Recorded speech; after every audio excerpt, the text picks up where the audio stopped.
Roberta Dombrowski, thanks for joining me today. Yeah, thanks for having me. I'm very excited. There's a few things, well, a lot I'd like to chat with you about, but what's really, really fun. So, we've both been in past lives in the UX world for years and years and years. We're both doing quite a bit of work with women these days, women in leadership and women thinking about next acts in their career.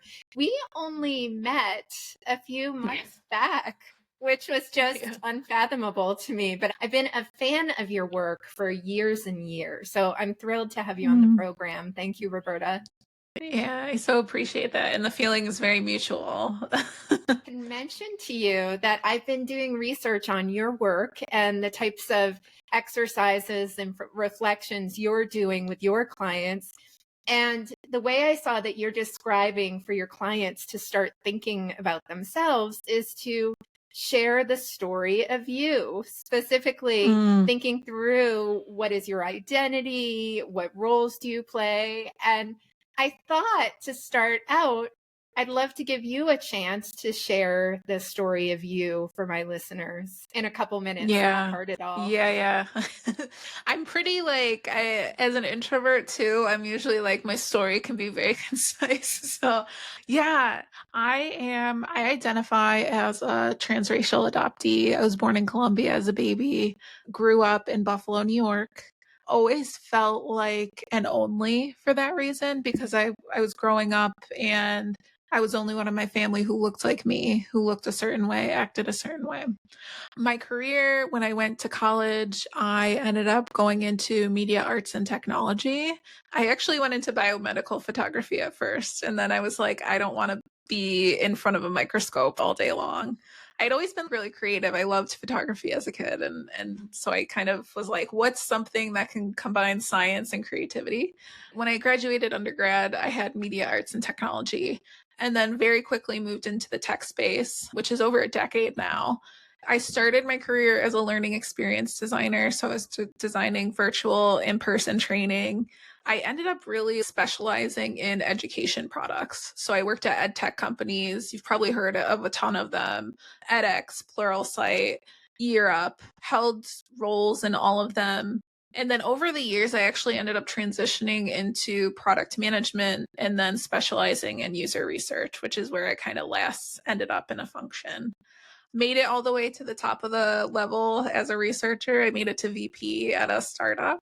At the same time, I was spending nights, weekends getting my coaching certification because as a research leader, I was coaching product managers and UX designers on how to do research. I was like, I want to learn more about these skills. And so that was really like my epiphany. And this was about 3 years ago at this point. I ended up stepping down from my full time role and then really dedicating myself to coaching. When I look back on my career, the whole path that has been there really throughout my whole life has been education. And so coaching has felt like a bit like coming home to myself in that way. It's back to my roots of like learning experience design and everything. So now I would say I am a coach. I really work with women on the way that I've just been describing it now. I usually work with women who are really high performers. They really care deeply about their work. They're usually stressed out. They want to do well. Maybe they're struggling with just boundaries and just work cropping up in their greater scheme of life. And so I really help them identify what's their identity, where does work fit in the big picture of things, and how do they want to spend their time? Because I think some of us default to work when really that's not kind of where they want to be in the long run. Yeah, I was in my mind when you were talking about this epiphany you had 3 years ago. I'd love to hear more about that. And I'm wondering, I didn't call it in such a positive way, an epiphany, but Yeah. a moment, there was a catalyst which shifted things for me. I wondered that epiphany for you. You were getting certified as a coach. Did something happen there specifically? Was there a catalyst that led you to go, okay, I'm moving forward from UX? There's two, actually. One of them was like doing the coaching certification program and really tuning into my energy, like somatically, how I was feeling. Like I would be on these work calls, like all VP level room, and we're literally doing the mapping of profit, loss, goals, and all of this. And I was like, why the heck am I in this room for hours at a time? And we're talking about growth rate and all this stuff. Right now, I just want to be outside and going for a walk, not in this room. So that was one. And when you start to listen to your body, you can notice the impact of these things when you're in the rooms and environments that are draining you. And so I noticed that energy shift. The second thing that happened towards the end of that year was my father. He had always had heart problems growing up, but he actually had heart failure for the second time. And like he was minutes away from dying while I was working and I flew home really quickly for a few weeks to go help out. But usually when somebody passes, or he's fine, by the way, he's fine. But usually when like a health emergency or family emergency comes up like that, it really makes you rethink like, how am I spending my time? How am I living? And so that was another thing that was just like, life's too short. I just want to spend time on the things that I love doing, which is really coaching and learning and instructional design and all of that. So that happened in October, and I left my full-time role in January. So, Okay. yeah. I think all of your expertise, Roberta, now since then, working with women and working with your clients, I assume a lot of your clients have had some sort of event like that, or epiphany or catalyst, however they describe it. I'm starting to see a theme. Sometimes that wake up call sometimes comes with a bit of mess. And I'm wondering when you're working, and mess could be, we can always say, oh, we can learn and grow from it. But in the moment, it just feels yucky and messy. And I wonder for Yes. the clients and women you're working with, is that the main theme? Or are there some clients who come to you and they're still just in this awesome place, but they're ready to reinvent? I'm just curious what you see. It can be, yeah. Usually it's lesser clients. I can really count on like one hand, but some of them reach out to me and they're like, hey, I really love my career. I want to get a promotion, like promotion cycle's coming up. I want to work with you. And I always do a little chuckle to myself when that happens, because when you even look at my marketing and everything, it's very much like, hey, slow down, ease, lead like your nervous system matters, take a break. It's very much like mindfulness and slowing down. And so when people reach out to me, we still will start at the same activities that I have with other folks, where it's like vision, values, and all of that. Usually what happens with those people that were like climbing the ladder, they leave and they're like, I don't want to do this anymore. I realize I actually like want to start my own business, or like, I'm not happy here. And so I find they're coming home to themselves and they're really understanding like, what is it that gives them energy and how do they define success? So. Love that. I love that for the handful of women that are like, yeah, I've got this together. I want to grow in my career after they're going through the reflection exercises with you. It sounds like they have their wake up call with you. That makes a lot of sense too. I've heard a lot of stories from career people that you just start getting into automatic pilot and wanting to grow, grow, and grow. But I'm assuming when the women pause with you, they may go, uh-oh, I got it wrong. Usually, yeah. One of the first activities that I walk through clients, it's like a legacy visioning exercise where basically, my background, I am a meditation teacher as well. And so I do a visualization of, in the future, imagine yourself. What does life look like? What's the impact you're having? How are you surrounded by others? What do your relationships look like, etc.?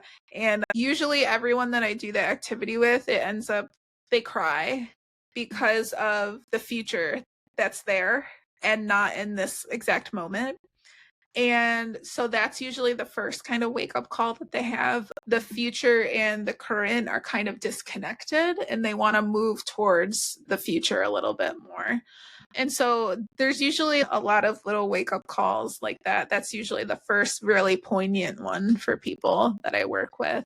When I was talking to a previous client, because I keep in touch with clients who end up completing And she was like, I came for you for this, but I feel like I got all this extra stuff on the back. She has her own business. Like, she didn't come for that, but it was the hidden beneath the surface benefits of what she got out of the partnership. Absolutely. This is what I'd love to hear from you, because you've taken multiple paths in your career, like a lot of us have, but saying reaching that pinnacle, well, I don't know if you call it a pinnacle anymore, but hitting the VP level in the UX research space, being in those business meetings at the C level, but now moving into something that's much more aligned for you with your coaching.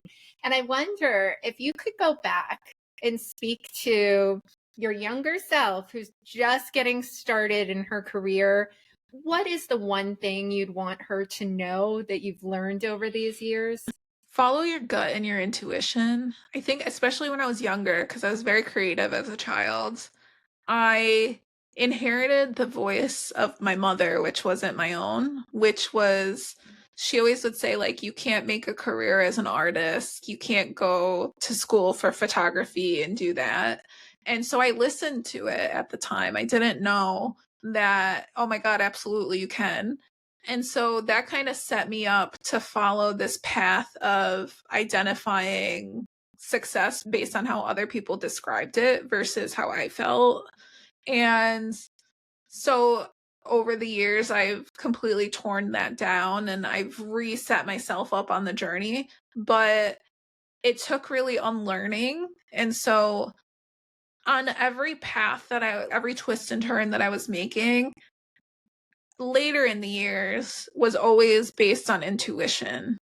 It was always like, how do I feel? Is this draining me? Is this energizing me? If I had that ache in my gut of like, oh, this doesn't feel right, then I actually started listening to that versus when I was younger, I would feel it and I'd be like, oh no, they know better than me. And then I would regret it. So it would definitely be just like, listen to the gut.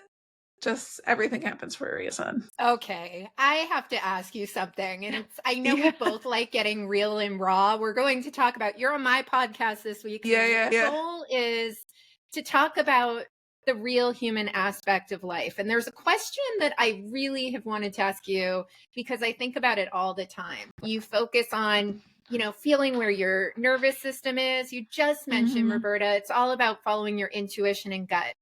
Here's the messiness, and I'd love to get your take. So, and I'm not projecting at all, but for other women who hit that point where their nervous system is feeling great, finally aligned, sometimes the world doesn't seem to be catching up to that alignment. And what I mean by that is, for a lot of us, I know during this period, it's reframing what abundance and success means. And so I'd love to get your take when you're working with clients. Sometimes when you find the path that feels much more aligned, there can be pushback from the world, from people you've known, from industry, yourself.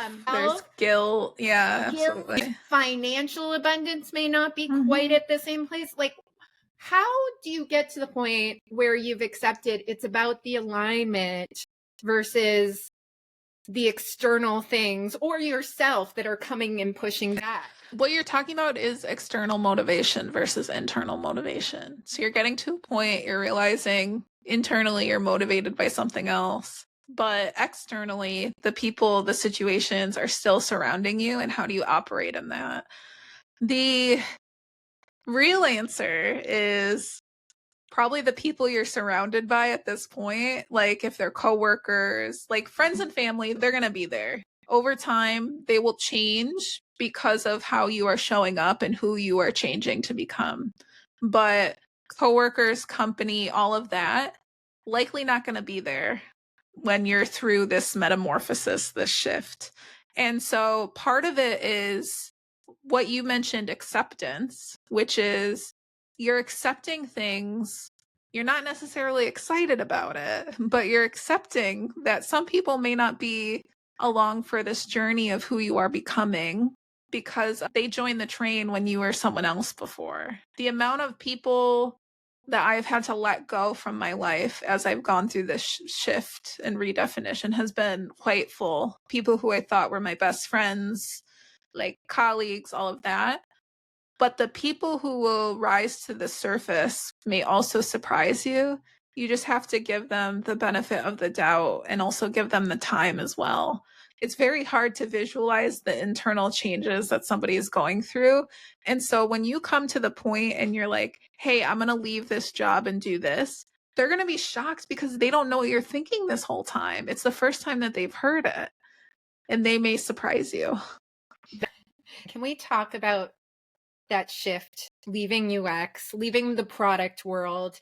Was there pain at that point? Oh, it was so painful. I left my job in January of 2023, and I moved to an agency to do design leadership coaching and all of that. And by April, I was laid off. And so I spiraled. Like, I was at home spiraling. I was like, what have I done? I left my VP role.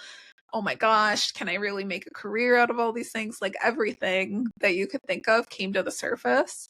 And I would say I hadn't completely left the pool that is UX at that point. I kept going back to dip my toe back in because redefining my identity 100% was really freaking scary. It's like I didn't want to rip the band-aid off 100%. It's like I was slowly ripping it off. Now I will say, and I think it happened last year, it's been over a year now. If somebody came to me with a UX role, would not accept. Like, I don't want to go back into it. My values, my vision for what I'm doing is just not aligned anymore. But there was probably a year and a half or 2 years of like back and forth of just like, oh no, because it's like when times are scary and who you are is changing, it can be really enticing to go back to who you were or what you were good at because it represents safety rather than going to what is the unknown. Like, the unknown is super scary. I always call it like I was going back and forth. I was waffling. It took some time of doing that. And I actually noticed energetically, it was just like, why am I exerting all this energy going back and forth when I could just exert the energy towards something I actually want to do?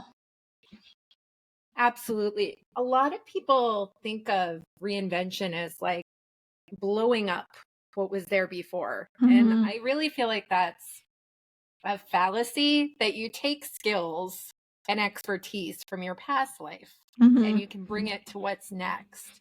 And I wonder, can you share, how have you taken your UX expertise and brought it to this next chapter?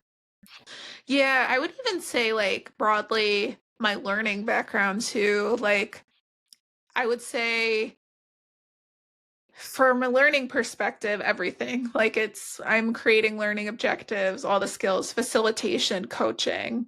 From a mindfulness perspective, like mindfulness teacher, I'm holding space, I'm facilitating meditation.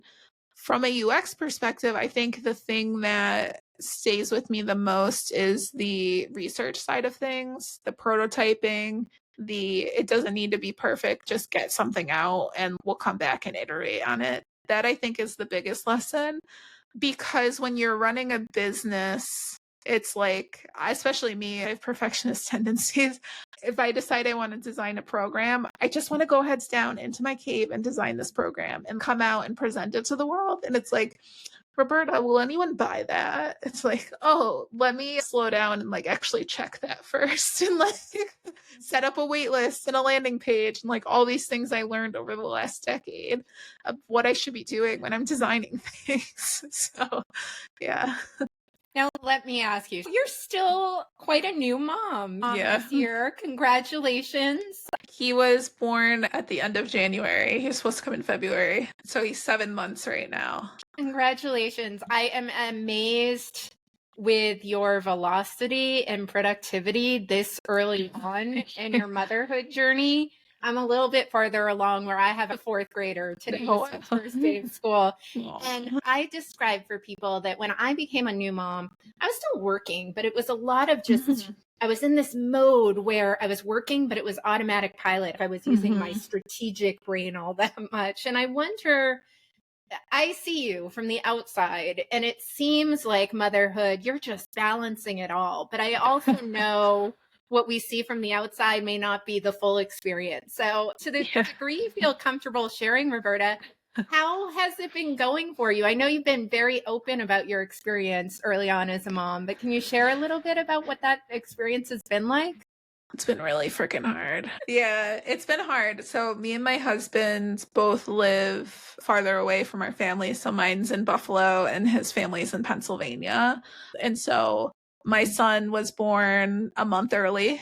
2 days before my son was born, my grandmother passed away. So my mom, who was going to come help out like first few weeks, she couldn't because she was dealing with her mother. So that was really hard emotionally. I also definitely have postpartum depression. And so that was really difficult too, of just energy wise. And it's in the middle of winter when I gave, so it's like we couldn't go outside. It was very isolating. And so another thing that was really tough too is I have ADHD. And so the whole pregnancy and postpartum, I've been off my medication. And so, like, you're already as a mom dealing with mommy brain, but like, I couldn't focus on anything. I was unmotivated. And then when I had the motivation, I couldn't focus on anything. So I was just like, I have felt very scattered. Now feels like I'd say probably the last like 3 months I've kind of come out of the initial like toughest part. Community just looks very different now than what I think it used to, at least when I was younger too, and what our community looks like now. It's like I have friends that are in the same city, but like in Boston, it takes sometimes an hour to get to them. Like it's not like I can walk down the street and be like, "Hey, can you watch Augie for a little bit?" So it's definitely been a learning journey. I always describe myself like an onion, like I'm peeling back these layers. And I think for me, for motherhood, I'm someone who plans a lot. I planned postpartum. I did not plan for postpartum. Like I planned, but I did not plan. I think that there's some things you can plan for, and who I was when I planned for postpartum is very different than who I was when I actually got to it and what I needed. Yeah. You spoke to something we don't have, many of us don't have as much of anymore, Roberta, when you were talking about parenthood and motherhood, having community. What would you say to the moms out there who are feeling like they're not cutting it when honestly, I'm assuming many of them are rocking it? Like, what would you say to a mom out there struggling? Yeah. It's kind of funny because as I say it, it's almost like I'm speaking to myself because like first few months I remember with my husband I would be like, I feel like I'm failing. I feel like I'm doing nothing right now. I feel overwhelmed every single day. Everything feels out of control. What I would come back to is like, I'm doing the best I can. That's what would always ground me when I would be caught up into that, is you're doing the best that you can. My son is fed, he is loved, he's a smiley, happy baby boy. I may not be doing things perfectly, but who does things perfectly? Nobody does. There's no such thing as perfect. I have been fascinated with 7 months in with your son, and you're launching a podcast. What led to you launching the podcast now? I always wanted to do a podcast. And it was like literally December of 2024. So a month before my son was born, I came to my husband. I said, I'm going to do the podcast now. And he was like, Roberta, you should be like removing things from your plate, not adding things, especially because I had the gut instinct that my son was going to come early. So I was like, no, I can squeeze in all these interviews now, like all of them. He's like, what are you talking about? So I had went out and I had on like a Notion document, like the podcast, what I was going to call it, the theme, etc. And I was like, when I come back from leave, I'm going to record it. Like I'm going to start to get it set up. When I was out, the podcast completely changed. And I was like, I want a space where we can talk about work, we can talk about ambition, success, motherhood, all these things. The original idea for the podcast, and it was going to be about intrinsic like motivation basically. So like, how do you follow the things that you love and passion and all that? And it morphed into In Her Words, which is coming out next week, which is crazy. But really, it's just a space for women to share their journeys about motherhood, ambition, success, and like the messy moments. Because I feel like we don't talk so much about the messy. We talk about usually the steps and how we're getting somewhere and like where we are now. And we like gloss over the messy part. But the Yeah. messy part is really, there's so much meat in there. You're coaching, you're raising a son, you're Yes. starting a podcast. You were talking about your vision for your life and your career, that not Mm-hmm. everything needs to be executed on and acted on in the next 6 to 12 months, or you'd wipe yourself out.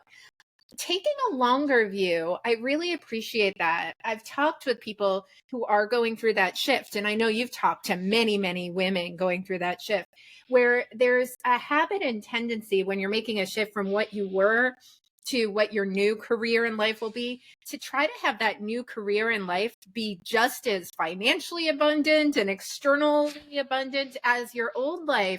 And what I've been finding helpful, and with some of the women I've been working on, is doing what you said. If you live in alignment for the next 15 years and compare it Mm-hmm. to what your life would be if you had just come along with the same path, think about what that abundant life will look like then versus comparing 3 months from now. Correct. Yeah. And it's black and white thinking is what it is, right? Because it's like, I either have this or I have that. There's no like in the middle that they're able to visualize. I find it is the most difficult with working with clients who are parents and going through a career shift, because usually there is one, a time constraint that they have, just like fitting their search in, what they're exploring, on top of caregiving duties to their kids and all of that. And then there's also a real financial constraint and benefits and stuff like that. Like they don't have the luxury of getting in the minivan as an early 20-year-old and driving around the country and finding themselves. Like they're past that. They have their kids to worry about, their family, their 401k, all of that. And so what I usually recommend to people is what I call a bridge roll. It is the stepping stone between the now and the future vision. So for me, as an example, when I decided to step down from my UX role a few years ago and join an agency for coaching, that was my bridge role. I knew that I wanted to do coaching full time, but in the meantime, the safer route was joining an agency to do it. For other people, it might look something like something else. Like I had a call earlier this morning with someone, she's been in PR for 20 years. She's thinking about going into instructional design now because her long-term vision is she wants to be a mom, she wants flexibility, she wants all of that.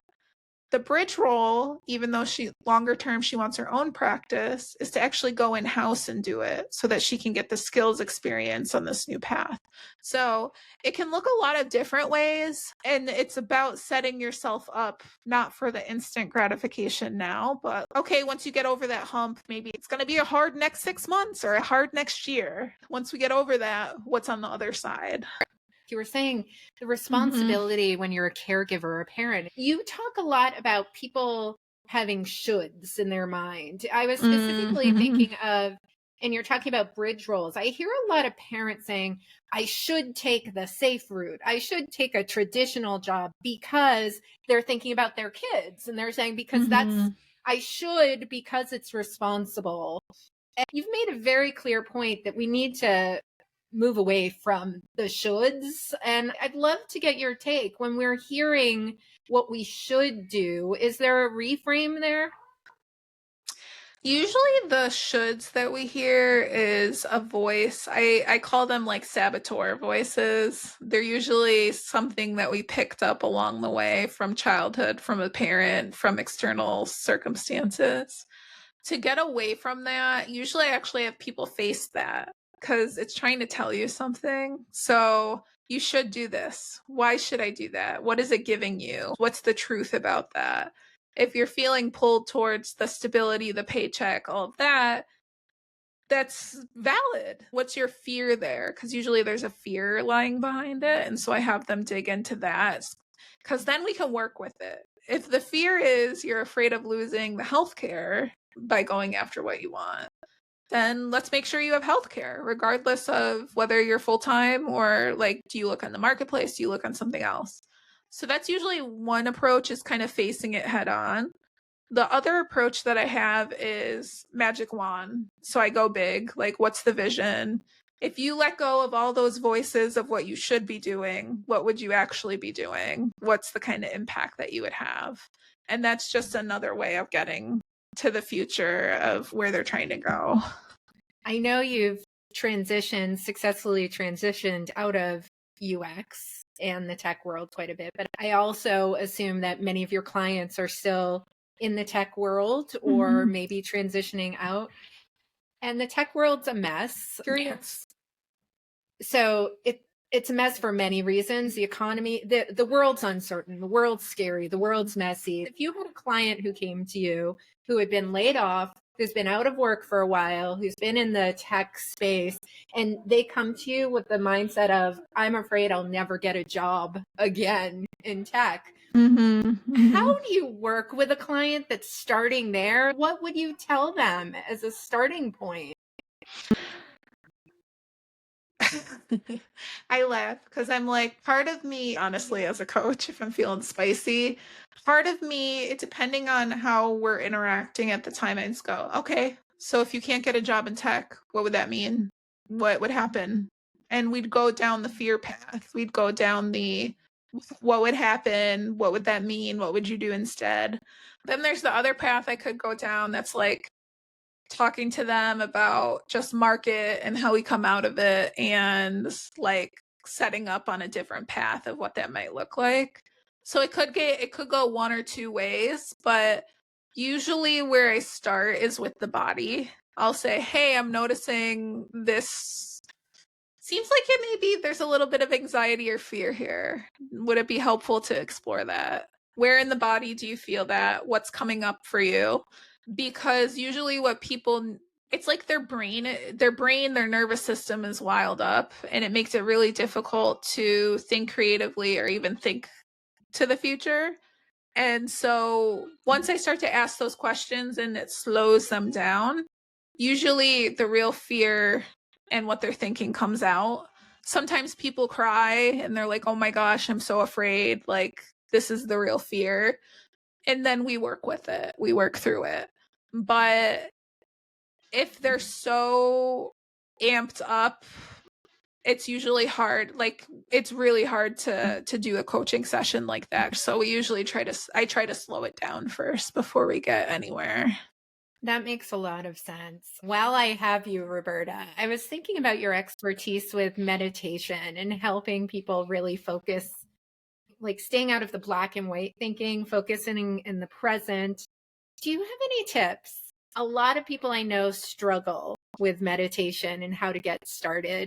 Do you have a recommendation back to, it's not about perfection, but for someone that really wants to start focusing on their nervous system, experience grounding, really learning more about meditation, where can they start? What's a small incremental step they could take? Yeah, when people say that they struggle with it, they're not good at it, etc., that is a judgment usually that they're placing on it. Meditation, mindfulness, is really defined as paying attention to what's happening, like at any moment of time. It's just paying attention, it's being aware, it's insight.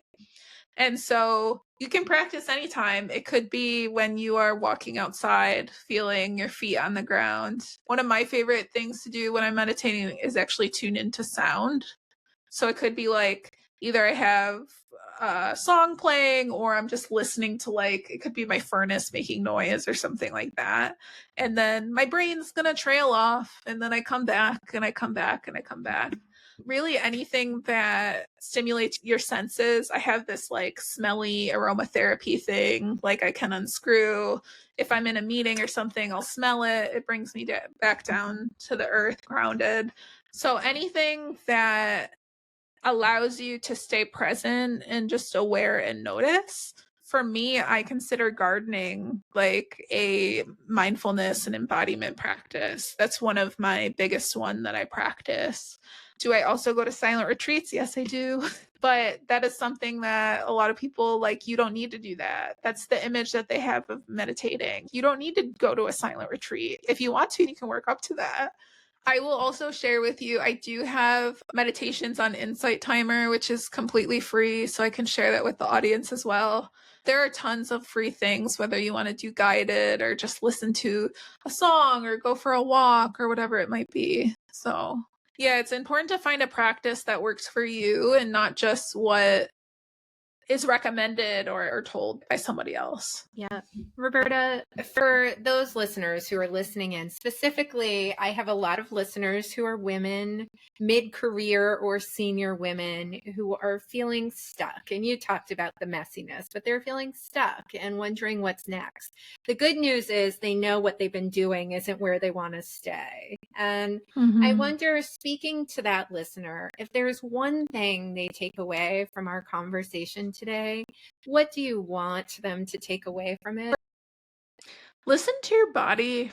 When people say, I don't know what to do, I don't know what I want to do, they're in their head, they're using the thinking brain. When I talk about using intuition or the body, it's listening to your other senses. Do you feel a tenseness in your heart? Do you feel excited, like a warmth or expansive? Do you feel like nervousness in your stomach? Listen to all of those bodily signals, because that will inform what the next right step is for you. Slow it down, incorporate moments of lull throughout your day for you to notice your body and what it's trying to tell you. Roberta, thank you. Where else can people find you? Yeah, you can find me on LinkedIn, Roberta Dombrowski. I'm the only one there. You can also find me at learnmindfully.co, which is my coaching website. Well, thank you. I'll put all of this in the show notes. And thank you for chatting with me today. This was really fun. Yeah. Thanks, Roberta. Thanks for having me.